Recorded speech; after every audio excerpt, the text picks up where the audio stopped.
Bueno, pues buenas tardes a todos y bienvenidos a un nuevo Viernes Cultural de la Falange.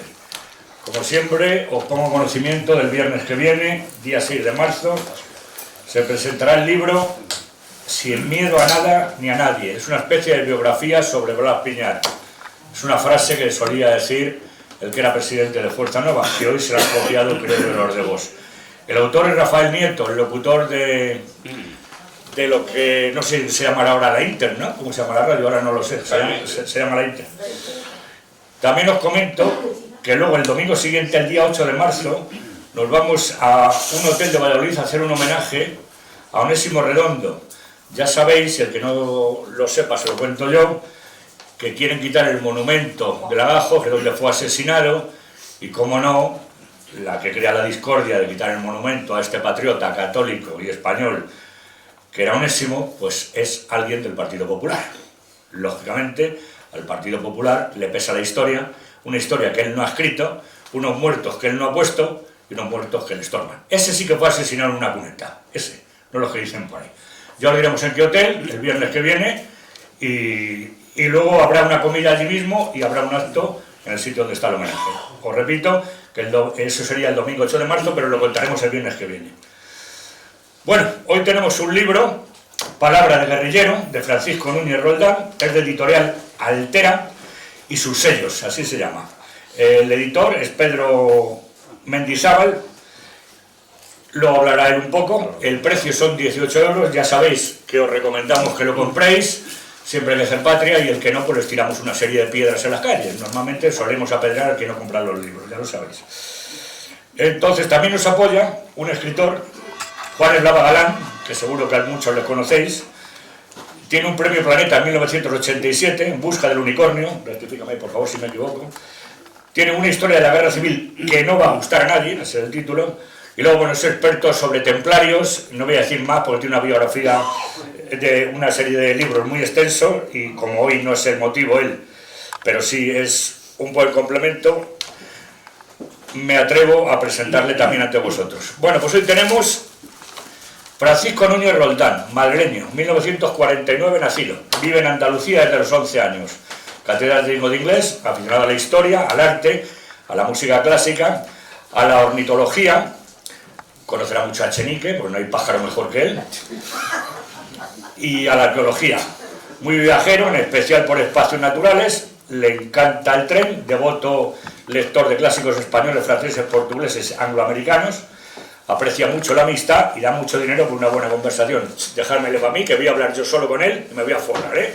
Prepárate que te voy a sacar la manteca. Vamos a hablar tú y yo que no veas. Está casado, según él dice que como casi todo el mundo. No fuma, pero disfruta de un buen vino. Autor de traducciones, guías de viaje y artículos de historia. Como ensayista tiene historia de la prostitución en España. Sus hijos son los actuales demócratas, ¿no? Los hijos de la prostitución esta. Y la guerra del Gabacho. Divulgación, guía de campo y resumen de la guerra de la independencia. Como novelista ha publicado La sota en las sombras, El año 5, Guatarral, almirante y pirata, El enigma de los guerreros de bronce, Ofelia Quirós y otros relatos, Cazar al cazador, El legado del hereje, Ven despacio paraíso. En 2008 fue premio Ateneo de Valladolid con De Algeciras a Estambul, o sea, el Mediterráneo. 2013 ganó el 17 de novela Ciudad de Badajoz con Jaque al peón, y el 2016 publicó la novela Un general para Hitler, sobre Muñoz Grandes, y en que espero que le vengas a presentar aquí, si te apetece, enseñándole, porque como falangistas admiramos al general Don Agustín. Y en 2018 Pura raza, sobre las relaciones entre el nacionalismo vasco y los ocupantes alemanes en la Segunda Guerra Mundial. Y hoy pues tenemos, en 2019 ganó el premio Hispania de la editorial Altera con este libro de Palabra de guerrillero, y muchas gracias a los tres. Empezamos posiblemente por el editor, ¿no? Y nos cuentan lo que tú quieras. Muchas gracias a todos vosotros.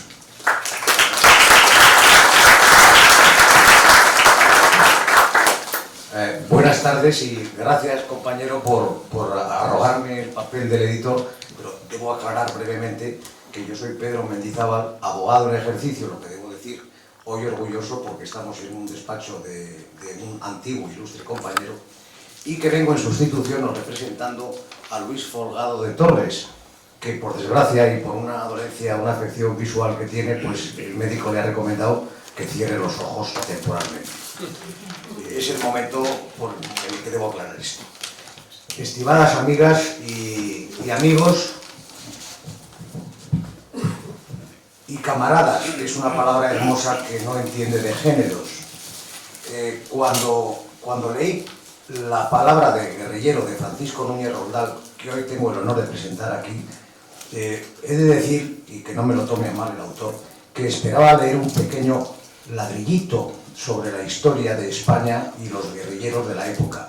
Sin embargo, la sorpresa es mayúscula porque de una sencilla historia de venganza y justicia, basada en unos hechos bastante imaginativos pero históricos, entre un cura o seminarista mentiroso y un herrero, espoleados por la venganza y la justicia de las injusticias y los crímenes cometidos por las tropas francesas en el sur de España, de esa semilla cuenta una historia que está cuajada de anécdotas. No me voy a atrever a hacer otras comparaciones literarias porque sería sonrojar al autor, estoy seguro. Pero a mí, en cierta forma, me ha recordado, si me lo permite, a un novelón que es la primera novela de Miguel de Unamuno, Paz en la Guerra, sobre los carlistas en los tejados de Bilbao, ciudad a la que yo pertenezco, por cierto. Esta novela, entretenidísima, está cuajada, como digo, de elementos imaginativos y es muy entretenida. Y, sobre todo, llama la atención lo bien documentada que está. El resultado es una obra entretenida, como digo, y que está llena de unos valores que probablemente hoy podamos decir aquí, entre amigos y camaradas, que no son valores que recuerden a la memoria histórica, son valores que no se han perdido nunca y que gracias a autores como este, de forma entretenida y amena, esperemos que continúen adelante. Muchas gracias.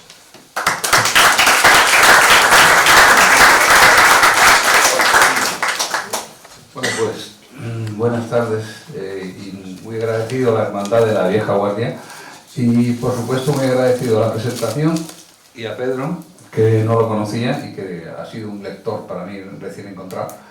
Le agradezco mucho sus palabras tan elogiosas y por supuesto a mi compañero escritor y sin embargo amigo también, Juan Eslava Galán, con el que además hemos viajado por muchos sitios, entre ellos zonas que tienen bastante que ver con la Guerra de la Independencia, como se va a ver ahora, supongo.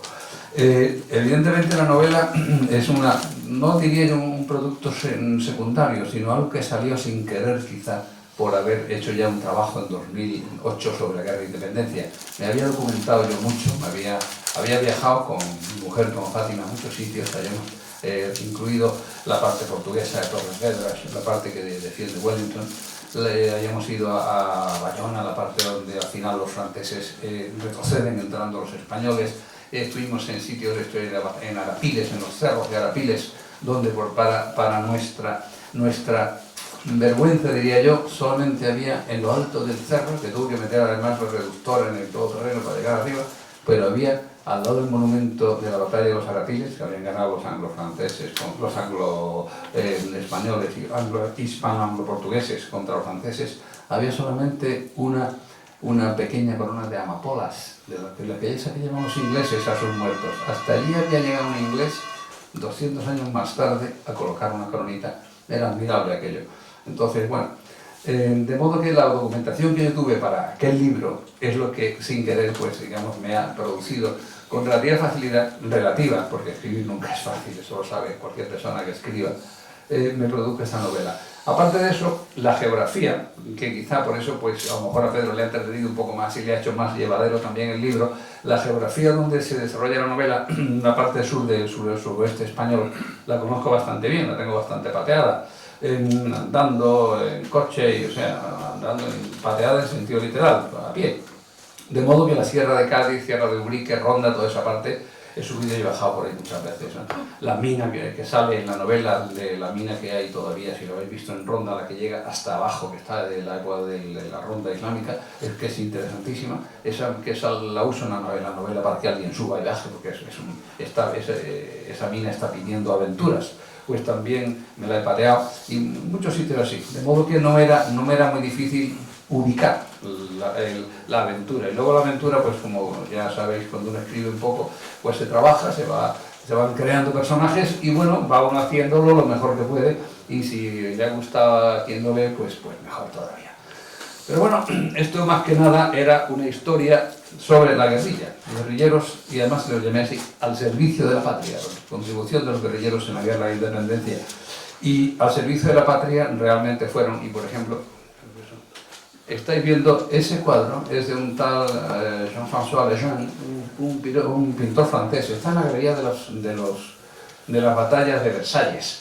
Ese pintor, que llega a general con Napoleón, pues es un tío bastante bueno, porque es una especie de Ferrer Dalmau, digamos, de la Francia napoleónica. Y tiene un montón de batallas de Napoleón, y entre ellas, pues tiene la de Somosierra, la carga de los polacos, tiene el asalto al convoy de Salinas por los guerrilleros, justamente esa. Y ahí es el monasterio de la Encarnación, creo, de Zaragoza. Estáis viendo exactamente un pequeño resumen, sin saberlo él o sabiéndolo, ha hecho exactamente lo que es el resumen de la guerra de independencia. Un ejército entero francés contra un ejército, parte de un ejército español, pero también estáis viendo frailes, estáis viendo paisanos, estáis viendo mujeres, estáis viendo prácticamente un epítome, un resumen de España contra el ejército francés. Y realmente, para ser pintado por un, digamos, entonces enemigo, no está mal el aire que se le da a unos y a otros y la heroicidad que ambos tienen. Bueno, pues, siguiente. Eso es Medina de Río Seco. Medina de Río Seco es una batalla que ganan los franceses, como bastantes, y de las primeras, en 1809 creo que es, y se vuelve a hacer la recreación, y la hacen bastante bien. Esos eran franceses, de modo que, y el color así, el vapor que hay es de los cañonazos que habían pegado, que eran lógicamente con salvas, pero eran 3 o 4 cañones bastante potentes que pegaban unos petardazos aquellos tremendos. Y veréis que caballería francesa, y ahí está un poco más clara, ahí era antes de pegar los cañonazos, ahí se les ve más. Y claro, esos son la gente contra la que luchan los guerrilleros, porque si os dais cuenta, esta caballería tiene enfrente a gente que también sabe montar a caballo, como son los españoles, sobre todo por la gente de sierra, gente bastante buena, ¿no?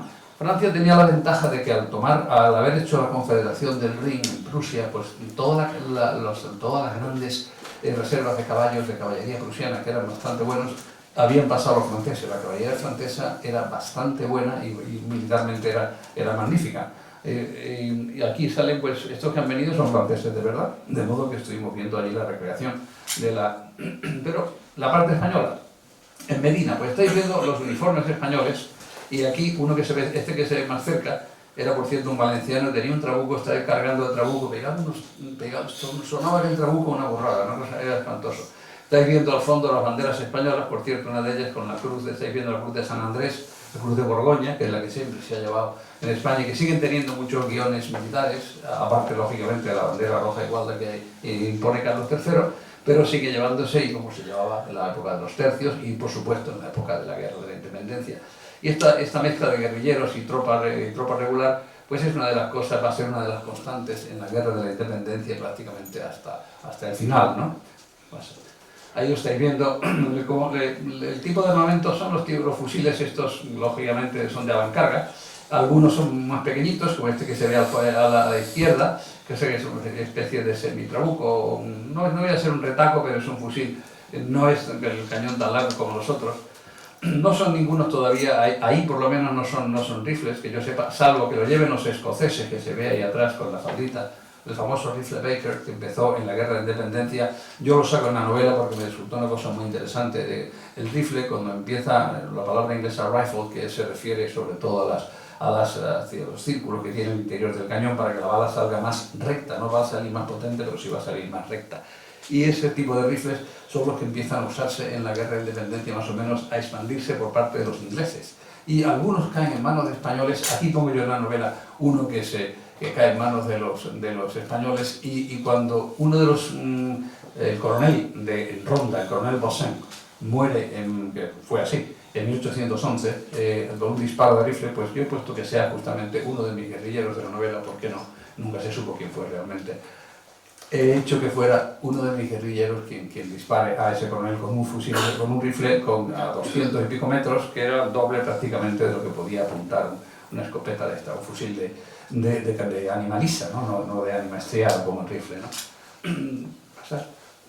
Ahí están disparando, podéis imaginar en Medina de Río Seco, guerrilleros y soldados, ¿imagináis el ruido que armaba aquello? Fátima, que estaba conmigo, lo puede decir, era realmente ensordecedor, o sea, realmente era... Y hay unas cuantas, no irían en la época, no irían las guerrilleras así de bien vestidas, no irían así de...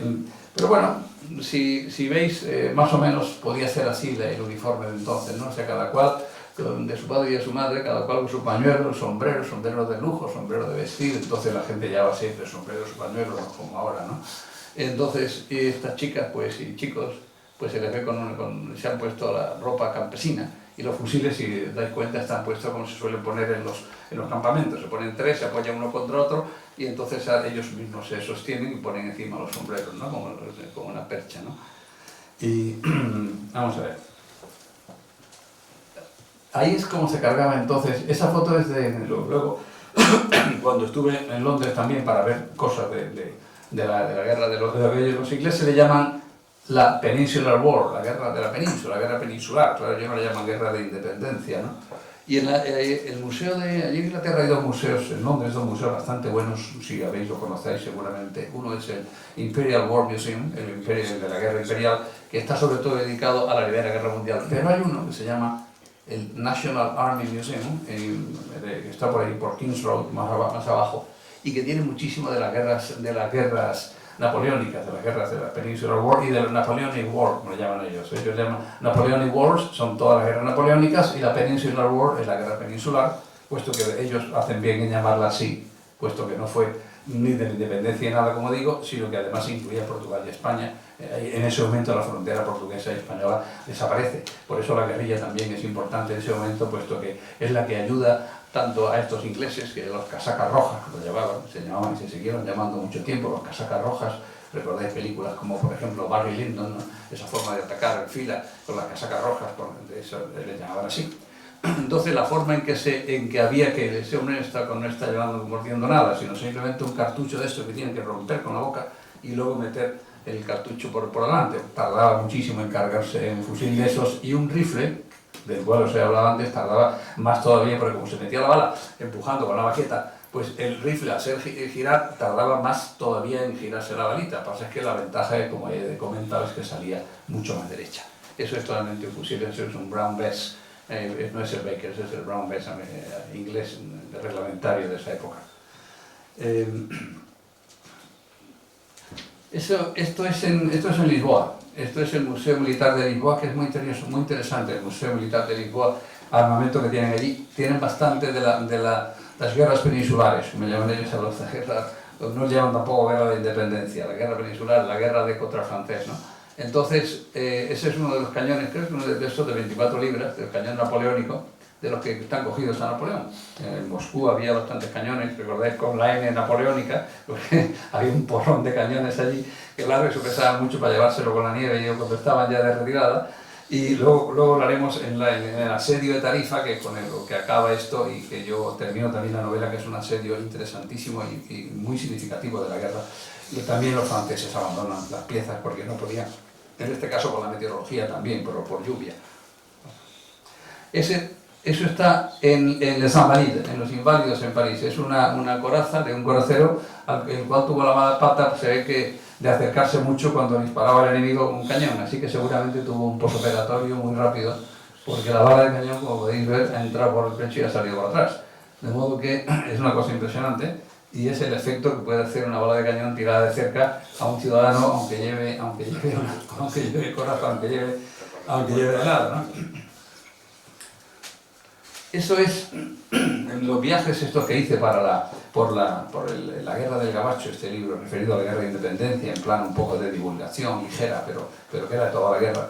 Como os he comentado, me me metí en la cabeza, me hice el propósito de recorrer todo lo que pude de España, bueno, casi sea diciembre con Fátima Cuesta, bueno, ella tuvo que sufrir también montones de pateos por sitios y cosas raras, pero bueno, luego se consolaba uno con un tintorro, con un vino blanco aquí, como por ejemplo, esto es, alguno de vosotros habrá estado ahí, esto es un pueblo que se llama Vilanova de Cervella, está frente a Goyán, está en el Miño, y aquella torre que se ve medieval es lo que era el parador. Pero aquí este monumento que tiene 4 cañoncitos hincados boca abajo, pone ahí a la acción de 1900, está hecho el monumento en 1908 recordando la acción de 1808, cuando en la parte portuguesa guerrillas y ejército regular están lanzándose contra los franceses y además ayudados por los ingleses que acaban de desembarcar. Es un monumento que tienen, como digo, en Portugal, que allí también tienen bastante más monumentos que aquí, incluso a la guerra de independencia. Habría bastantes más que poneros, pero no los he puesto porque sería muy largo esto, ¿no? Un inglés que se quedó sin poder volver a Inglaterra, pero aquí fue honrosamente enterrado, el general Moore, en La Coruña. Ahí la guerrilla, los guerrilleros, esta especie de híbridos a veces entre bandoleros, nunca, sobre todo al acabar la guerra de independencia, muchos acabaron de bandoleros. Pues ahí la guerrilla no estaba suficientemente despierta aún, digamos, en España, y no hubo suficiente comunicación entre los ingleses, de modo que cuando llega, creo que fue Soult, por cierto, el muy canalla pero excelente militar, Mariscal Soult, el que llega a meter a Moore casi, y viene a ser un Dunkerque para los ingleses, ¿no? De modo que la batalla del Viña, que llaman Viña en La Coruña, es la retirada de los ingleses, claro, como la flota era de ellos, digamos el mar era de ellos, la flota era más poderosa, lógicamente, sobre todo desde Trafalgar. Pues tenían la ventaja de que podían perfectamente, digamos, o bastante bien reembarcarse, parecido relativamente a Dunkerque. Pero Moore, con unos cuantos más, muere en esa retirada, ¿no? Con bastantes más ingleses. Y tiene una tumba ahí, hay unos poemas de Rosalía de Castro, allí en La Coruña, en un parque de La Coruña, hay una tumba muy digna, muy bonita, al general inglés que no pudo pasar. Aquí se ha estropeado, está viendo esta tarde, se ha estropeado la parte de abajo de la foto, pero bueno, ahí asoma yo y asoma Fátima también un poquito. Estamos sentados en las fortificaciones de Valencia Dominio, frente a Tui. Aquello es Tui, por cierto, la ciudad natal de Calvo Sotelo, que tiene ahí la casa allí una placa, no sé si seguirá la placa o no allí, pero ahí está la casa que fue cuartel de la Guardia Civil y está allí la placa de Calvo Sotelo, en Tui. Y aquí en Valencia Dominio, que tiene unas poderosísimas fortificaciones, ellos pensando en los españoles, esto sí lo llegó a tomar Soult a pesar de ese magnífico rebellín que veis ahí aislado, esa fortalecita que se ve sola protegiendo una puerta, lo que llaman un rebellín, y luego después están todas las... Pues todo ese tipo de... Las torres de Cádiz, las famosas torres... la puerta de tierra de Cádiz eran parecidas a esto, ahora más que queda más que una, pero entonces en su momento, y hay una magnífica maqueta cuando vayáis a Cádiz, os la recomiendo, en el Museo de las Cortes, creo que es, ¿no? Bueno, el Museo de las Cortes de Cádiz, donde está la maqueta que es de la época de Carlos III, con lo cual es una maqueta del Cádiz del siglo XVIII fabulosa, y se ve toda esa fortificación que es lo que hubiera aguantado. Ahora hablaremos de Cádiz y del sitio, y del apoyo de la guerrilla, y en qué cosas la guerrilla ayudó al sitio de Cádiz. Esa es la tumba donde estaba, ¿dónde fue? Ahí donde me equivoqué y que fuimos a ir a las Edades del Hombre y en Ponferrada, y fue ¿en qué sitio fue, Fátima? En Astorga, me equivoqué, menos mal que estaba a 50 kilómetros. Pero bueno, en Astorga está la tumba del general Santocildes. El general Santocildes es uno de los que lucha contra los franceses, y si veis, en latín, claro, pone algo de Bebopolo, no sé qué, y pone ad Galos, no sé qué, ad Galos, lo pone en latín, claro. Y pone Gallicarum, presiderum, adversus, Castrorum, adversus Galos, totius belli aparatus, o sea, contra los enemigos franceses, ¿vale? En latín, no sé si la palabra francesa dice los Carlos, ¿no? Contra los adversus, debajo del nombre de José María Alonso de Santocildes, adversus Galos, contra los enemigos galos, este general. Gallicorum.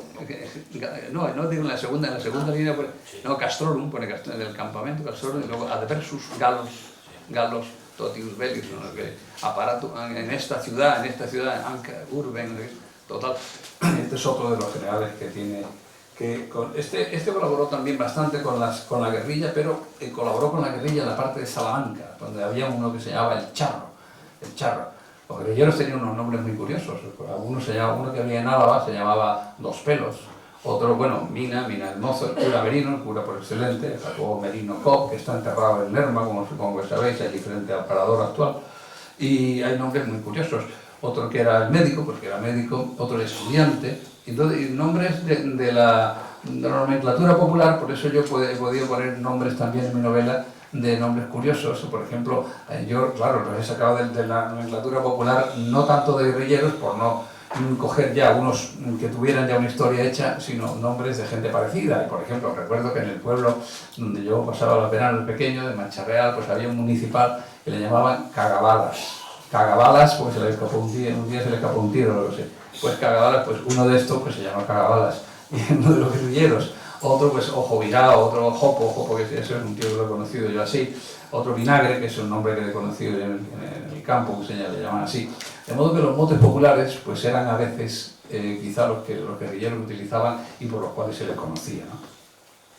Vamos a ver. Y una cosa curiosa para que veáis la caballería, lo que os decía antes de la buena caballería francesa y el interés de los ingleses por estas cosas. Los puñeteros tienen su mérito.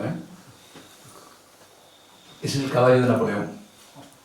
Está en el que he dicho antes, en el National Army Museum. Si vais un día a Londres, como digo, vale la pena. En las guerras peninsulares, este es uno de los caballos, el caballo de Napoleón, allí lo tienen.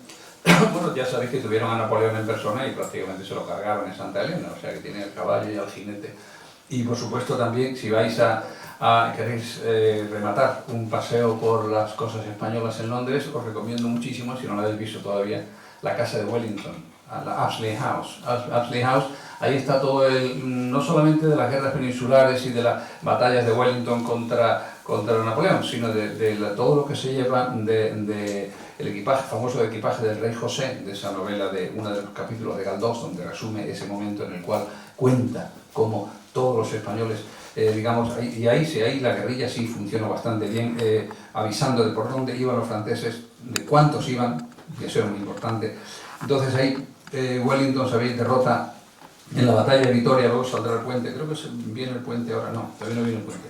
Derrota al rey José y compañía, dice que consiguen escapar, pero el botín que es tan enorme que una de las cosas que queda pues son los cuadros que están en Ashley House, como os he dicho, y son, por ejemplo, los cuadros tan bonitos como el famoso La freidora de huevos de Velázquez o El aguador de Sevilla, y hay el retrato de Quevedo, y unos cuadros magníficos. Todo eso se lo llevaba como compensación por habernos hecho felices el francés, y se los quedó Wellington porque Fernando VII también tuvo la idea de dejarle a Wellington pues lo que pensó que se merecía. Entonces el embajador en Londres, conde Fernán Núñez, quiero recordar, pues dice que se quede con todos esos cuadros, y el señor Wellington pues se quedó rápidamente con ellos.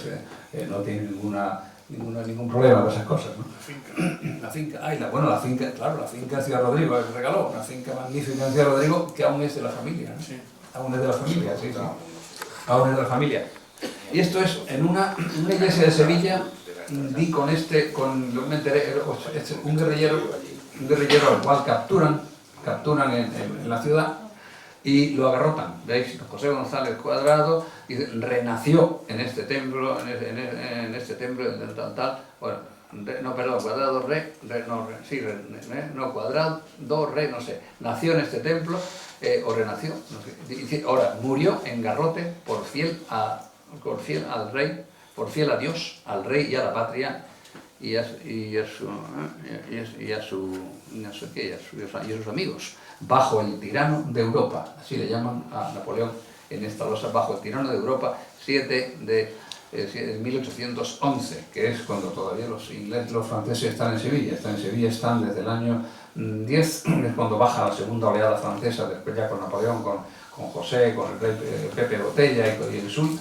Es cuando sabéis que después de Bailén hay un retroceso, pero luego viene el empujón fuerte. Pues del 10 al 12 están en Sevilla los franceses, y este guerrillero, pues está la lápida puesta allí en una iglesia, no sé si la iglesia de Santa Cruz, pero por el barrio de Santa Cruz está, más o menos. Esto es curioso porque, claro, al hablar de los guerrilleros, es interesante ver por quién luchaban los guerrilleros.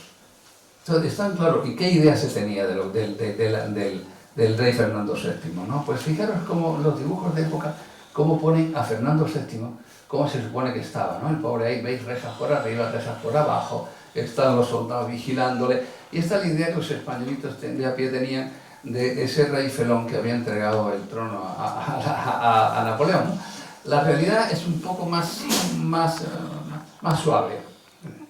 Aquí es donde estuvo Fernando VII, el castillo de Valençay, es donde estuvo encerrado, entre comillas, Fernando VII. La siguiente, aquí el amigo Juan y yo, que hicimos un paseo por allí, por aquella zona, y fuimos a ver, fuimos a ver el muro del Atlántico y las bases de los submarinos allí de La Rochelle, pero ya que pasábamos por allí, por la zona esta de Valençay, vamos a ver el sitio donde estuvo encerrado Fernando VII. Y bueno, pues el castillo no estaba mal, era de Talleyrand, por cierto, entonces, que está ahí, ahí está el cuadro Talleyrand, que es el que fue ministro con la Revolución, con Napoleón, con la restauración de los Borbones, estas personas que de pronto todos los regímenes consiguen estar, y el Congreso de Viena estuvo representando a Francia. Mirad el tipo de vivienda donde estaba prisionero el amigo Fernando VII, pasando los pasillos que tenía uno de los pasillos del castillo. El clave o el pianoforte, quizás es un pianoforte, no es un clave, ya es un pianoforte, no es piano todavía, pero es un pianoforte, casi es el padre del piano actual, donde tocaba música. Es las cocinas, el cocinero Carême era el que tenía el amigo Talleyrand, un gran cocinero que después pasó a ser del zar, un gran cocinero francés que muere relativamente joven. Y esas cocinas, pues estuvimos viendo y ahí se alimentaba el pobre prisionero Fernando VII, por el cual los guerrilleros daban la vida uno detrás de otro, pensando que estaban luchando por su rey prisionero ahí metido entre rejas y esas cosas, ¿no? Y las cocinas no estaban nada mal de suministro de cazuela y todas esas cosas, ¿no? Vamos a ver, seguimos viendo, tenía aquí clave las cocinas, pero bueno, vamos a volver a la realidad. Y esto es uno de los temas, lo pongo porque me llamó mucho la atención. Cuando aquí veis a Fátima, la buena mujer, sentada también mirando la puente en medio del campo. Ese puente, el puente de Almaraz, claro, ahora con la aviación no se piensa en esas cosas, pero en aquel momento el general Cuesta, 1809, general Cuesta, si os dais cuenta, el puente tiene un arco, un gótico mínimamente apuntado, pero es de la época, está el escudo de Carlos V en medio del tajamar principal, del tajamar único del centro, es el escudo de, si se pudiera ampliar, se ve el águila bicéfala, es de 1540 y tanto, por ahí. Pero el siguiente arco, si os fijáis, es perfectamente redondo, es de medio punto, porque es la reconstrucción del siglo XIX de lo que los españoles, ayudados por la guerrilla, destruyen para que los franceses no pasen. Uno puede decir, un puente, bueno, un puente, pero un puente se hace otro, ¿no? El Tajo, como su nombre indica, sabéis que sobre todo esa parte está muy metido en un tajo, está encajonado perfectamente entre rocas, en una zona, en una falla natural que el río ha ido rellenando. Desde Talavera de la Reina, o Puente del Arzobispo, que está en manos francesas, hasta el Puente de Alcántara, que también lo vuelan los españoles, pues hay casi 200 o 300 kilómetros en los que no se puede pasar eso. Bueno, puede pasarse a nado, lógicamente, una barquita, pero un ejército con toda la impedimenta, con cañones y todo eso, el Tajo supone un foso infranqueable. De modo que el general Cuesta destruye ese puente que estaba entonces roto, pero los franceses, tanta es la importancia para que veáis que tiene ese puente y esa zona, construyen allí un montón de barcas, que no está lógicamente ahora, pero hasta el punto de que construyen lo que llaman ellos dos reductos, a uno y a otro lado del puente de barcas, para protegerlo. De hecho, el puente está, como digo, está roto, el otro lo hicieron abajo, y ese es uno de lo que queda al lado del puente de Almaraz, de uno de los fuertes. Uno se llamó Fuerte Ragusa, otro Fuerte Napoleón. Y este es el puente ese de barcas, como digo, y estos dos fuertes, hay una acción que se llama la acción de Almaraz, que es en 1812, y la lleva un inglés, el general Hill, con un regimiento entero, pero por supuesto es la guerrilla, son los guerrilleros los que son los, como dice el general Ballesteros, uno de la guerra, dice, eran nuestros ojos y nuestros oídos, los guerrilleros dice, no hubiéramos podido hacer la guerra de la misma forma sin la guerrilla. Y los franceses a la vez dicen lo contrario, dice, nunca sabíamos dónde estábamos, nunca sabíamos si con quien hablábamos era enemigo o no, no podía salir uno solo a un sitio, tenía que venir siempre acompañado, y el peligro. el peligro bueno, el peligro, de hecho, os puedo decir, el mariscal Soult, el prácticamente virrey de Sevilla, da una orden, creo que es, no sé si es el 9, cuando es lo apunta por aquí. No, lo voy a contar luego, lo voy a contar luego, porque dice que se mate a los guerrilleros, que ellos lo llaman guerrilleros. La palabra guerrilla, como sabéis, se ha hecho tan famosa en la guerra de independencia que hasta el lenguaje moderno, en inglés, en todos los idiomas, en inglés guerrilla se dice guerrilla, y es por la guerra, empieza la guerra española, aunque aquí se llaman partidas, guerrilla también, pero partidas sobre todo. Y vamos a ver, luego hablaré de la represión de la guerrilla y cómo ellos no los consideraban soldados regulares, con lo cual pues se los cogían con las armas, se los fusilaban. Y la respuesta que dio la Junta Central a esto. También aquí en este aspecto en la novela hablo bastante del peligro de que te cojan con caballos que lógicamente estén errados por los franceses, o que te cogen con armas en la mano sin tener uniforme. O sea, no eres prisionero, te ejecutan y fuera, ¿no? Entonces, bueno, mientras tanto, en Cádiz, estáis viendo, pues, esto es más que nada, está también en el Museo de Cádiz, una muestra pone a las Cortes, abajo a las Cortes, es una muestra de mientras como Cádiz está digamos, sobreviviendo. Cádiz sobrevive, pero, y además, bueno, sobrevive, he usado mal, es un verbo incorrecto. Cádiz vive muy bien durante la Guerra de Independencia, una ciudad suministrada por mar perfectamente, por la marina inglesa perfectamente protegida, si no Cádiz seguramente hubiera caído. Pues Cádiz y Gibraltar son los dos puntos donde los ingleses y españoles tienen su mayor apoyo. Pero claro, siempre, como he dicho antes, que comentaba el general Ballesteros, gracias a la guerrilla por toda la sierra, de esta zona que yo trabajo en la novela es exactamente de por ahí, y gracias a ellos toda la información de la gente que venía, que subía. A veces tienen los franceses que hacer un convoy para llevar las pagas a Ronda en concreto con 200 tíos el convoy, porque si no van con 200 tíos a caballo no se fían de que puedan robarlo, como pasaba a veces robarlo, o meramente a veces pues quemar cosechas o algo de eso. Era verdaderamente lo que se llama, cuando se dice, hablando mal, mosca cojonera, pues los guerrilleros eran absolutamente eso, y más peligrosos. Claro, Cádiz está separado, si conocéis un poco la zona, ahora está para separar dos puentes, claro, entonces no había. El único puente que había entonces, que además es el puente que en el asalto a Cádiz de 1595 por los ingleses, que también lo novelé yo en esa de Guatarral, almirante y pirata. Guatarral es Walter Raleigh, que fue el que asaltó Cádiz en 1596, he dicho 95. Ese es el puente Suazo. Puente Suazo es un puente medieval muy curioso, que los franceses, los franceses van a cortar, los españoles se la adelantan, y ahí queda el límite donde ellos ya no pueden pasar. Porque digamos, la lengua de tierra que va hacia Cádiz, pues está desde la banda del mar, pues muy cañoneada por la flota inglesa o franco-española, y por la parte de dentro de la bahía de Cádiz, que es más pequeñita, había docenas de lanchas cañoneras que podían, si los franceses avanzan por la lengua de tierra, que es estrechita, ese istmo, es el istmo de la península, hacia Cádiz, pues los cañoneros de ambos lados. No pudieron avanzar nunca, como ya se sabe, y no cayó. De hecho, en el puente de Suazo está esa lápida ahora. Aquí fue el límite de la España libre, ¿no? Ese histórico puente, la brigada de artillería y infantería, tal cual, y apoyo también de paisanos. En este momento tuvieron el último baluarte de la independencia española. Pues ahí en ese puente antiguo, que ya es un puente, como habéis visto, ante los pescadores, ahora hay un puente nuevo, y este antiguo pues se usa como el puente de Almaraz, como unión entre pueblos. El de Almaraz, por cierto, si un día podéis ir por ahí, por el puerto de Mirabete, desviaros, y es muy fácil de salir de la autovía que sube la A60 y de la A66, que es Vía de la Plata, os desviáis y se va al puente de Almaraz, donde he salido antes, porque es un paseo fácil, muy sencillo, y es muy bonito el paseo. Es la antigua carretera, que es la que ha servido hasta hace 10 años, ¿no? O 20 años. Esos son los obuses, si os dais cuenta, que están perfectamente, estos tienen la cureña fija. Claro, están a los 45 grados, que es el ideal para que llegue lo más lejos posible. Si va más bajo o más alto, pues va a llegar más cerca, ¿no? Estos son fijos. Estos son, si dais cuenta, ese que estáis mirando, eso es, por cierto, mi hermano chico, ya tiene muchas más canas. Esa foto es de hace 11 años, 12 años. Y pues son de 30 y tanto, o casi 40 centímetros.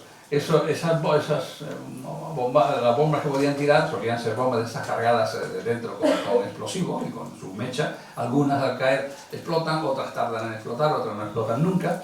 Pero estos obuses no eran demasiado prácticos contra Cádiz, por varias razones. Entonces, puede pasar.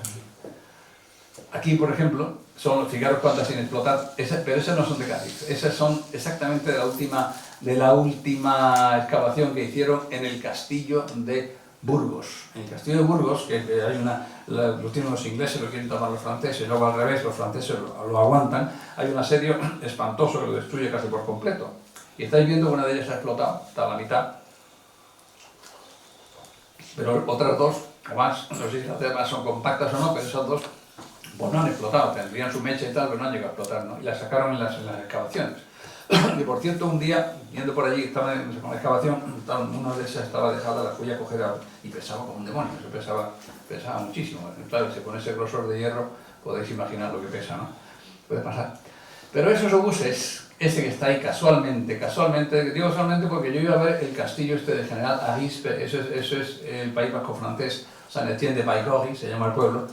Y ese obús, he puesto mi mochila al lado para que se viera, para que se viera el tamaño de lo. Ese obús, hay uno en la House Guard en Londres, donde está la Guardia Real a caballo, allá al lado del Pall Mall, pero está envuelto en una especie de unos dragones metálicos y es un regalo a los ingleses. Este es uno de los que hace, de los que se llama Villantrois. Los Villantrois son los obuses que hace este militar francés para el mariscal Soult, rodeando Cádiz. Y estos sí llegaban algunos a Cádiz. Pero, y aquí vuelvo a lo de la guerrilla, la pólvora cuando tiene que llegar a... Claro, ellos están sitiando Cádiz de Sevilla, pero en medio hay casi 100 kilómetros. Solían bajarla en barco, porque no se fiaban de atravesar una zona que entonces tenía mucho más encina, mucho más árbol que ahora, ¿no? Ahora es mucho más llano todo aquello. Entonces, la pólvora a veces viene boicoteada, digamos que entonces pues estaba el sabotaje, una forma de la guerrilla era el sabotaje, y a veces los cañones los saco. En la novela también no se fían mucho de la pólvora y les falla. Claro, cuando no falla la pólvora, por ejemplo, fijaros, ya que hemos hablado antes de Ciudad Rodrigo, de Wellington, mirad en la torre de Ciudad Rodrigo, fue una de las que tuvo más asedios, fijaros en la torre de Ciudad Rodrigo, cómo están los cañonazos, los bolazos, estos son que tiene, claro, se han quedado ya para siempre, ¿no? Los impactos, claro, de ahí estaba la observación, el campo era la torre más alta que había, estábamos los que observaban el campo enemigo, con lo cual estaban los cañonazos a la hora del día, ¿no? En ese foso me di cuenta que ahí ha habido fusilamientos, todas esas muescas en la piedra son de eso. Y ahí quería decir lo de los fusilamientos porque es curioso que, claro, como he comentado, a los guerrilleros los cogen y los fusilan de inmediato, ¿no? Hay una orden de Soult, que se lo da el 9 de mayo de 1810, antes de bajar a Sevilla, donde ordena que se cojan las armas o mujer, las armas en la mano, aunque la mujer era más bien hacían de enlace más que de disparar, algunas sí lo hacían. En la novela claramente pongo a una joven Agustina de Aragón de un pueblo andaluz, porque la subo también, y ahí pongo a una de las chicas, y como homenaje a las que ayudaron a la guerrilla y a ganar la guerra.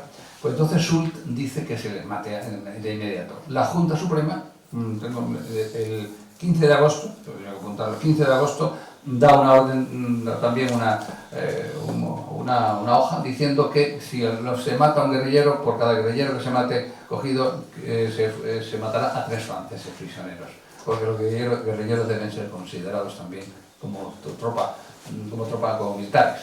Entonces, bueno, hay momentos en los cuales se respeta esa orden de Soult, momentos en los que no, pero la orden de la Junta pues disuadió bastante a veces, pues sabiendo que un guerrillero que fusilaran o se enteraran, pues podía pasar también lo contrario. De hecho, como sabéis, los desastres de la guerra de Goya pues son bastante significativos en cuanto al trato que se dan a unos y a otros y la barbaridad que pasa en un lado y en otro, ¿no? En ese aspecto la guerra fue crudelísima, ¿no?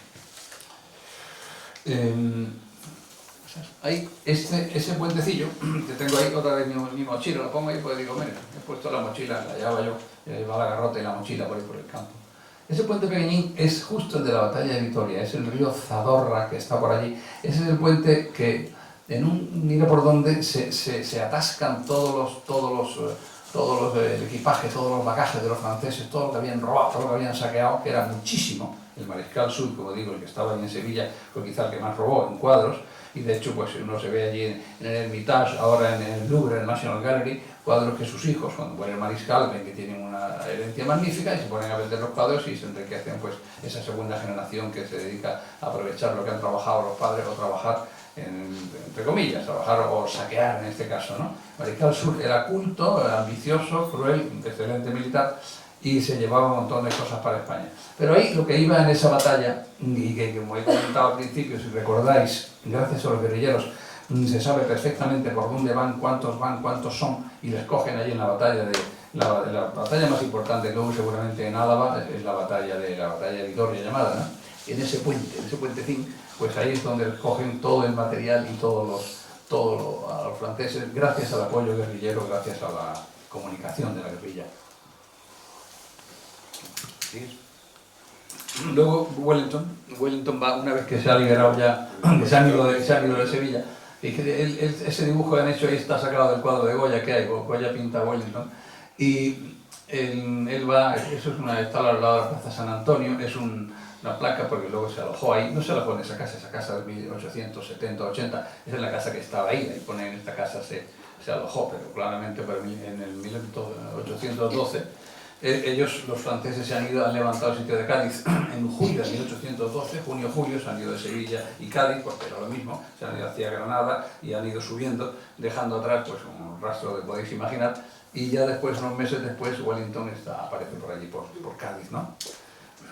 Pero claro, Wellington, como he comentado al principio, si recordáis, en Portugal, cuando la frontera no existe, Wellington con los portugueses y los españoles, sobre todo ahí con los portugueses, hace las famosas, lo que llaman las líneas de Torres Vedras, portuguesas. Las líneas de Torres Vedras son unas fortificaciones, unas líneas fortificadas, se arrasa el campo, y ahí la guerrilla fue la portuguesa en la que tuvo que ayudar, y bien que mal, pues que toda la zona, digamos, entre las fortificaciones y Lisboa, digamos casi 200 kilómetros, se hace de tierra quemada en el sentido de que se queman las casas, se ciegan los pozos, se acaban las cosechas, con lo cual los franceses, Marmont y Massena en este caso, que van a atacar a Wellington, allí a Lisboa, a la línea de Torres Vedras, esa fortificación, como estáis viendo, está ya bastante mimetizada con el paisaje, se ha quedado muy apagada. Eso que estáis viendo ahí era un fuerte pentagonal, ahí que se ve del mismo Torres Vedras, ¿no? La forma que tiene, ¿no? Con el talud que se ve.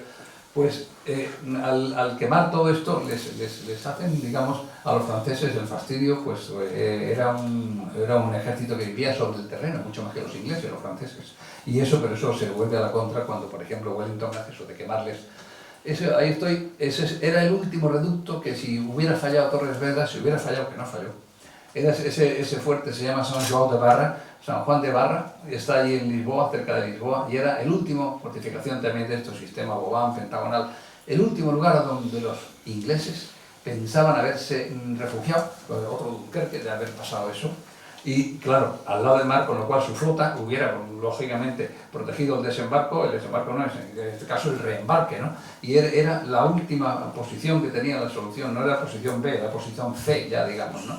Pero no llegó a hacerlo. No llegaron las Torres Vedras, resistieron a esta gente, ¿no? A los franceses, ¿no? Y después, ahí viene, es uno de los, comento ya para finalizar casi, el asedio más interesante que yo he visto que haya habido en el sur de España, en la Guerra de Independencia, y de los menos conocidos. No sé, para todo esto, no sé cómo voy, igual me estoy pasando de hora o viejo, ¿no? Es Tarifa. Ahí estáis, ahí Fátima apoyada en la muralla de Tarifa, que está hecha con la famosa losa de Tarifa, que es muy dura. Es una, no sé si es una, ¿qué es?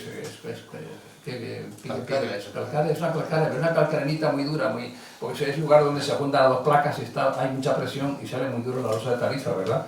Habéis visto por allí en Cádiz, en Sevilla, en Jerez, esos suelos grisecillos con una especie de rayitas blancas, esa losa de Tarifa, esa muralla es muy dura. Claro, esa muralla aguanta bien, digamos, pues estáis viendo el castillo de Guzmán. Bueno, al final África se ve de fondo, aquellos fondos de Gibraltar, es el estrecho de Gibraltar, y esa hondonada es la parte por donde se puede entrar en caso de que un ataque, pues digamos, en los cerros que están a la izquierda, que no se ven desde aquí, donde están esos ficus o lo que sea, claro, están a suficiente distancia para para digamos, la artillería antigua, para pues, manganeles, para catapultas o lo que fuera, pero para la artillería moderna, que es la Jesús, mariscal, un tal Leval, que es el general que lleva eso, consigue unos trenes de artillería muy potentes, y un tren de artillería potente en el sentido de que manda piezas de 12 y de 24, y son las piezas que van a cargarse o van a intentar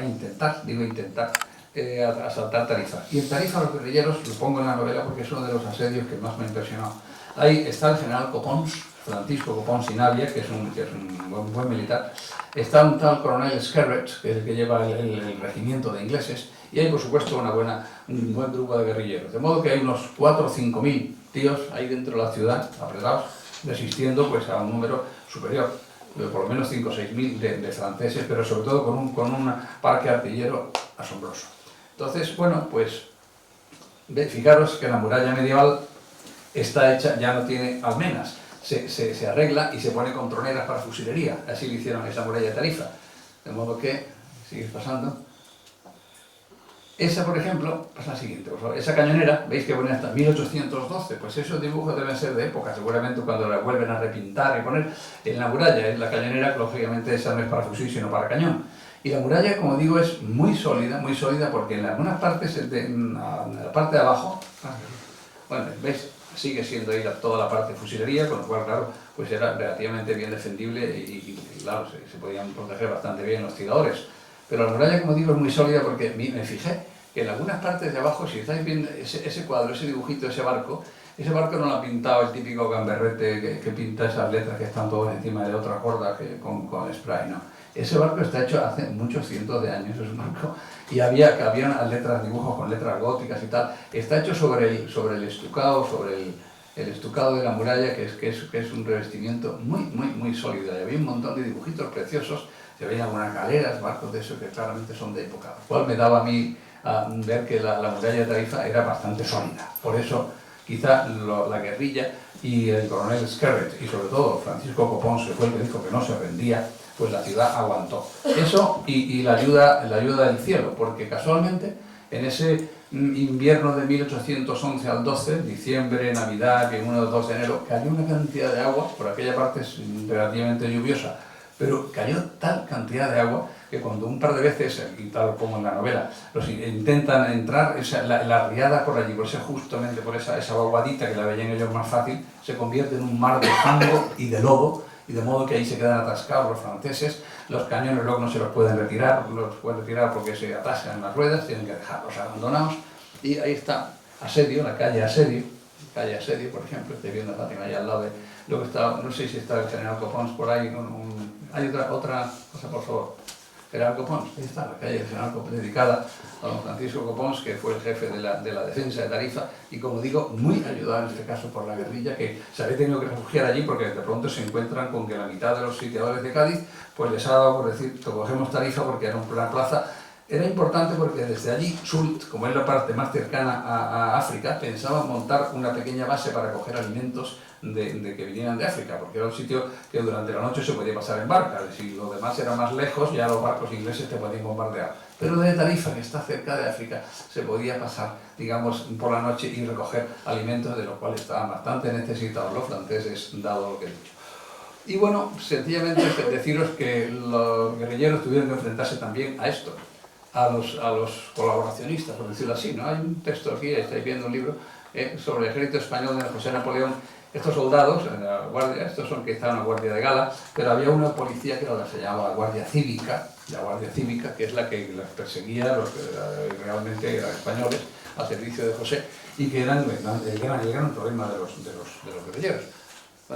Bueno, de los guerrilleros, como sabéis, nos ha quedado sobre todo la imagen romántica, y no tan romántica, ¿no? De asaltar. Ahí están asaltando, disparando desde unas rocas. Es un dibujo, lógicamente, moderno, no será de época, es moderno, sobre una gran columna de franceses que están allí parapetados en la roca, y eso es lo que realmente esas acciones pues son menos numerosas quizá de lo que se piensa, pero de luego el hostigamiento que tenían sobre los franceses en todo momento, la inquietud en las memorias de los militares franceses cuentan de lo mal que lo pasaban, de lo inquietos que estaban siempre, de la inseguridad que tenían, era tremenda. No solamente, como digo, por el ejército español o anglo-inglés, sino por la guerrilla, por ese movimiento popular de protesta. Bueno, pues esto es todo lo que tenía que deciros, referido un poco a la guerrilla y la guerra, y por qué, y justificando un poco por qué casi me he visto obligado a hacer una novela como homenaje a estas gentes. Esto era todo. Pues muchas gracias y te preguntamos.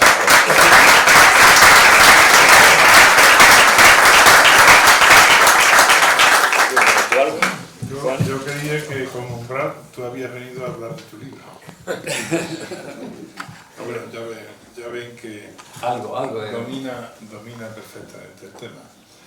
Bueno, hay un gran escritor de novela bestseller y sin embargo bueno, que es Frederick Forsyth. Alguno de ustedes habrá leído alguna novela suya, Chacal, es famosa, ¿no?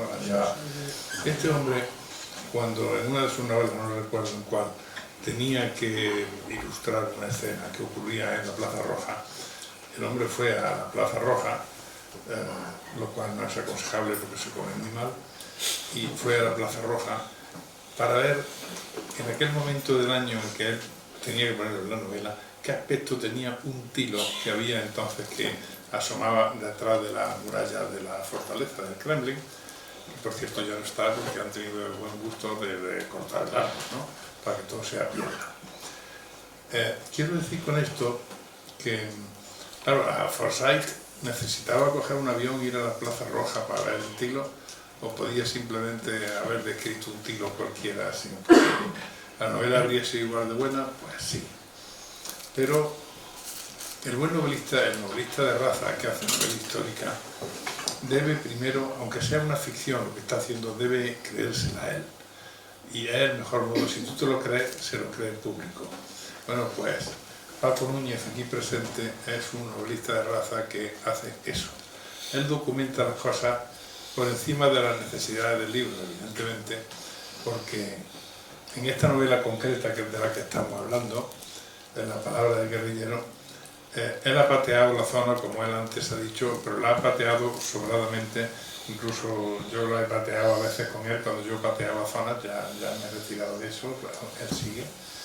Y claro, cuando describe un desfiladero, o describe un cerro, o describe algo, o describe la vegetación que hay en un momento del año, es que eso es lo que uno se encuentra allí. Y si describe una piedra es porque la piedra está. Esa es una de sus virtudes.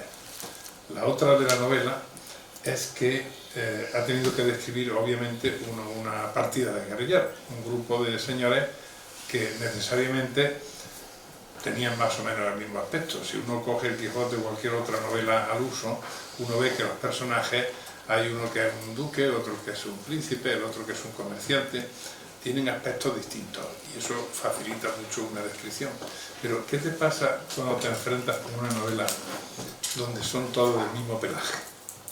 Claro, eso es complicado, hacer que cada personaje tenga, teniendo todo una biografía muy parecida, sin embargo que cada uno tenga su carácter, sus características no solo físicas, sino también psicológicas, y él lo ha conseguido. Es decir, él ha hecho una galería de personajes que, sin miedo, ya que estamos en el año de quién estamos, Paco. Vale, Carlos. No puedes dejar el... No, es que me va a perder la foto y es tan emotivo con esto que lo siento. Siento la operada de la foto, pero... Es impertinente. Sí. Pues como les decía, estamos en el año de Galdós y es bueno decir que el último, ahora cuando lo Sigue.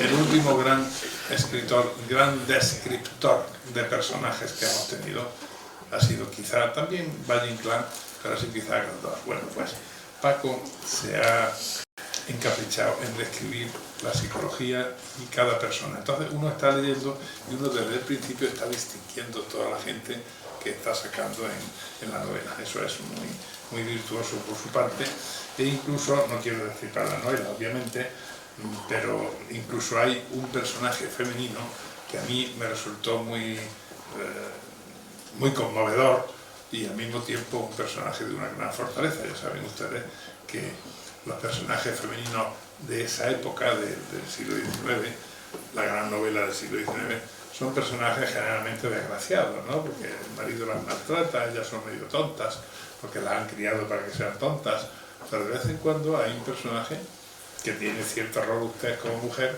y que tiene esas características de mujer fuerte que las hemos heredado en la literatura desde la Biblia.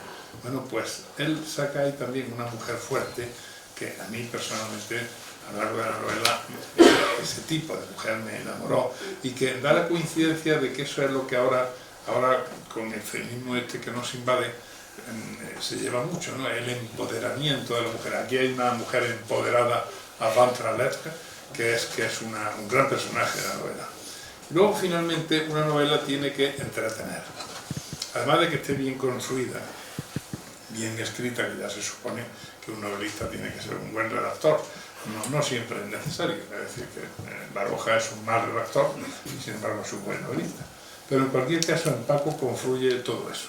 Confluye el trabajo de campo, que lo hace fantásticamente, como ustedes ya lo habrán notado. Confluye que es capaz de dibujar personajes creíbles, incluso en una novela de difíciles personajes. Y luego finalmente que uno desde que la toma, la novela no es muy gruesa como ustedes ven, pero realmente uno la lee. Yo la he leído 2 veces y uno la lee en una sentada, porque no la puedes dejar, ¿no? Y tiene la gran virtud que tiene que tener una novela, que es que la novela te acompañe. Cuando dejas de leerla, todavía te queda el retrogusto, pasa como las buenas películas, el retrogusto de haberla leído durante unos cuantos días, ¿no? Pues esta novela, que yo creo que es de las más eficaces que él ha hecho, te acompaña durante unos días cuando ya la has dejado y te enseña y te divierte, como digo. Así que, una vez más, le doy mi enhorabuena y sin la novela. Pues muchas gracias. Con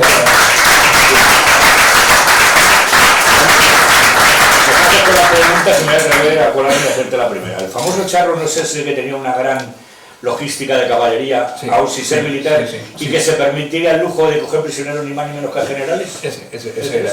Tiene un monumento en Ciudad Rodrigo, creo. Sí, ese era.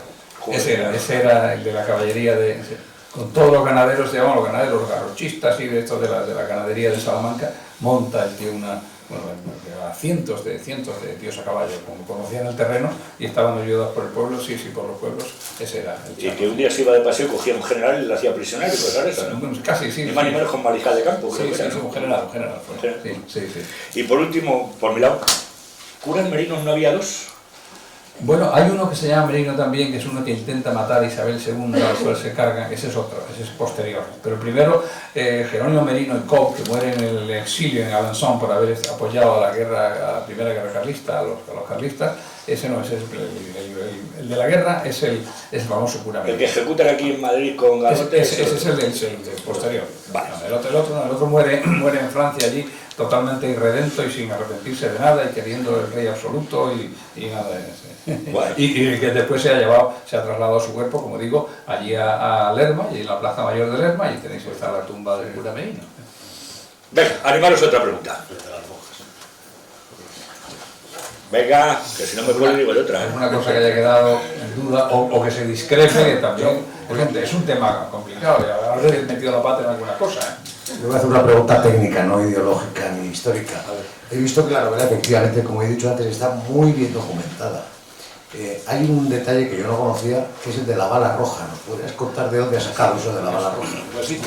La bala roja, la bala roja se usa antes de la guerra de independencia ya, pero se usa bastante en la guerra, sobre todo contra los ingleses. La bala roja es, Juan y yo vimos una vez, ¿te acuerdas? Un horno que allí por el norte de Francia, cerca de Saint-Malo. Te hubiese traído porque tengo 15 o 20 diapositivas. De aquel horno de bala roja. Sobre todo se usaba de barco contra barco, pero sobre todo se usaba desde tierra contra el barco. Es una bala un pelín más pequeña, de diámetro un poquito mayor, calculado los 2 milímetros o 1 milímetro menos que la bala normal, pero se pone al rojo, con lo cual al ponerse al rojo se dilata y ya entra bien. Esa bala se lanza contra los barcos, sobre todo, o bien, como digo, desde costa o de barco a barco. Entonces, claro, hay que tener un fogón allí fuerte, calentado. Esa bala, además se pone hasta que esté al rojo cereza. Entonces, el rojo cereza es esa bola de hierro compacta, al rojo cereza, no es un rojo vivo, pero ya está bastante calentita, ¿no? con lo cual eso se lanza contra el barco, entra lógicamente, generalmente en la obra muerta del barco, ¿sabéis? La parte sur que asoma del agua para arriba, y claro, clavándose dentro del maderamen es bastante difícil de extinguir ese incendio, ese fuego que provoca, puesto claro, no se puede llegar con un cubo, está en las cuadras del lado, y se usaba sobre todo eso para quemar a los barcos, la bala roja. Sí. Bueno, has hablado del Cerco de Cádiz, que por mí, pues es mi ciudad, es una ciudad querida y más hermosa de España, por mi cuenta. Yo de hecho lo recuerdo veraneando en Cádiz todos los años. Has hecho referencia a las canciones que se realizaron los gaditanos sitiados en la novela. Sí, ahí sale una de las coplas. No sé si no la famosa de con las bombas que tiran los fanfarrones, que eran las esquirlas. Hay otra que dice, con las bombas que tira el mariscal Soult se hacen las gaditanas tocas de tul. Esa es otra de las canciones claro, y una cosa así rápida, ¿no? Cuando digo canciones tales como tal, y pongo esa, ¿no? Que me hizo mucha gracia la de Soult, porque la bomba fanfarrones tirabuzones la conoce todo el mundo, pero esta de con la bomba que tira el mariscal Soult se hacen las gaditanas tocas de tul, esa no la conocía yo hasta que la leí, digo voy a ponerla. Pues en la novela, como Juan sabe muy bien, a veces uno tiene que poner cosas que ha encontrado y que te gustan, que te hacen gracia, tienen que gustarte también a ti. Si no te gustan las cosas a ti, pues no le van a gustar al lector. Entonces tiene una cosa que me ha hecho gracia para yo poner. A lo mejor no acierta, pero en este caso sí, ahí la pongo, ¿no? Sí. Y esta de sí. Pepe Botella, baja al despacho. No puedo ahora, que estoy borracho. Eso es lo que decía. Eso lo va cantando, la cantaban entonces, y pongo que la va cantando un municipal que está allí por Sevilla, con lo cual dice un poco ya que aunque sea municipal, un policía municipal de la ciudad, pues dice un poco por qué línea va el tipo, ¿no? Así que sí. Lo curioso es que era abstemio. Curiosamente era abstemio, sí, no sé por qué llamaba, no sé por qué le pusieron la botella, pero bueno. Y aparte, un poco más arriba en Salamanca, Mambrú se fue a la guerra, ¿no? También. Sí, bueno, en Marlborough. Era Mambrú que se fue a la guerra. Pero ese ya de la guerra anterior, de la guerra de sucesión, Marlborough, el duque de Marlborough, creo que es, ¿no? Sí, el antepasado de Churchill. El antepasado de Churchill, sí, Churchill era Marlborough. ¿Yo? Sí. Paco, yo quería, aparte de este libro, que lo tendré que leer y ya te preguntaré después del libro, tenía curiosidad por saber qué te traes entre manos ahora. Y nosotros nos hemos conocido en Rusia, en un viaje que hicimos de homenaje a la División Azul, y yo te recuerdo en Krasnivor precisamente que te fuiste por allí a patear. Y claro, no puedo evitar la pregunta, ¿tienes pensado hacer algo sobre la División Azul? Bueno, sobre Krasnivor. Krasnivor, no, hice la de un general para Hitler, de Muñoz Grande, sí. Y esa sí la hice con esa idea. Y a través, quizá incluso fue esa novela la que me hizo pensar, al leer cosas sobre la División Azul, en buscar un viaje allí, y la que me hizo apuntarme a la Hermandad de la División Azul. El empezar porque a veces pues la novela, lo que tú haces puede provocarte una novela, y a veces una novela te puede provocar, como igual no solamente al lector, sino también al autor. El escribir una novela te puede meter en un mundo que te arrastre algo, ¿no? Y te puede hacer. Esto de la guerra de independencia, pues claro, en parte viene por haber pateado el campo, por la literatura, cosa militar, pero a la vez la novela pues me obliga a lo mejor a ver más cosas, más sitios, y en este caso pues ya la hice la novela esa sobre Muñoz Grande. Bueno, pues ella recupera un poquito todo el Krasnivor y dale un poquito, por favor. Nos sumamos a la camarada y te animamos a que nos cuentes cosas de nuestros españoles en Rusia. Venga, las dos últimas preguntas. Ya que hablábamos de Pepe Botella, más llamado Pepe Botella, Sí. yo tengo la curiosidad del famoso túnel, ¿no?, que se hizo construir desde el palacio para ir a dormir cada noche al otro lado del río, del miedo que tenía precisamente a... Entonces es muy confusa la información sobre ese... Yo no, allí en Sevilla te refieres, en Sevilla, ¿no? No, aquí en el palacio. En Madrid, es que Juan Carlos, como él estuvo allí en Sevilla, en Alcázar, yo no creo que existiera ese palacio, ese túnel de palacio, ¿no? No creo que existiera, creo que no, creo que existiera. Hay una parte que teóricamente se visitaría o no. Lo que no está claro, lo que a mí no me queda claro con la información que hay, es si llegaba hasta el palacio o no. Es una cosa, la información que hay es muy poca. Si se hace un túnel tiene que llegar al palacio, que no sé la salida por donde está, si pasa por debajo del Manzanares o qué, ¿no? Sí, Pero queda una parte importante. Sí, decían que había uno que salía del campo al muro y que llegaba a la casa campo. Sí. Que se llama, existe ese túnel, de verdad. Lo que no sabemos si es para que el rey saliera corriendo o para que el rey recibiera gente. No Los sé. días de Pepe Botella. Pero el túnel está allí. Sí. El túnel existe. Y luego hay el museo de carruajes en pleno túnel. ¿Y pasa por debajo del río? No sale a campo del moro. Salía a la casa Pasa campo. justo por lo que es el paso de la Sí. Virgen del Puerto, pasa por debajo. Pero puede ser una salida de cuando estaba ahí el palacio. Ahí hay una el inscripción Alcázar de los que Austrias, entender ¿no? que es de la época esa. Sí. Creo que era anterior, pero se amplió, no sé. Creo que la ciudad de- Ya sabemos que los palacios tenían muchas salidas, por si Salida acaso, de la y muchas época. entradas por si acaso también. Podía ser de la época de la caza de los Austrias, como la mina que he comentado Es que de la casa no debe quedar nada. Porque la No, casa nada, no, que pero rodeó- sí, pero el túnel por abajo se quedaría. No lo sé si es ahí. No. Creo que era de Villanueva y costó una fortuna. Ah, ¿sí? Y fue por encargo y tal. Lo que no sé realmente es hasta dónde llegaba, de dónde salía. Ah. Si salía de lo que hoy son los jardines del muro y eso, que Ah, no sí. se ve ahora y más o menos se puede ver, o si llegaba a Palacio, como en algunas... Entonces, el presidente de Villanueva será de la época de Carlos III, entonces, no es de la época de Pepe Botella, ¿no? Digo yo. No lo sé. Venga, la última pregunta. Si me permites que un comentario nada más.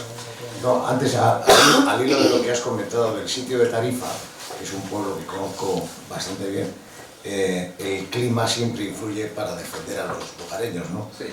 Pero quería comentar que dicen los lugareños que incluso con mal el bueno no arrojó el cuchillo para matar a su hijo, sino que se le cayó por culpa del viento. Por delante.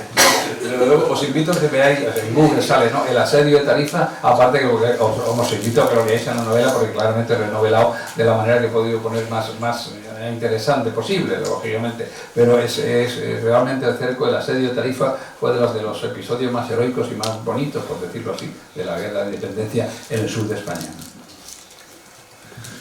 Bueno, pues os vuelvo a recordar, el viernes que viene, 6 de marzo, presentación del libro Sin miedo a nada ni a nadie, autor Rafael Nieto, y que el domingo siguiente, que es el día 8 de marzo, en un hotel de Valladolid, que ya os lo diremos el viernes que viene, el homenaje a Onésimo Redondo. Y a vosotros, a Francisco y a Juan, aparte de daros las gracias, estáis invitados. Para nosotros será un honor que vengáis aquí, que nos contéis vuestras escrituras, que a nosotros nos gusta y necesitamos mucho la historia de España. Muchísimas gracias a todos y nos vemos el viernes.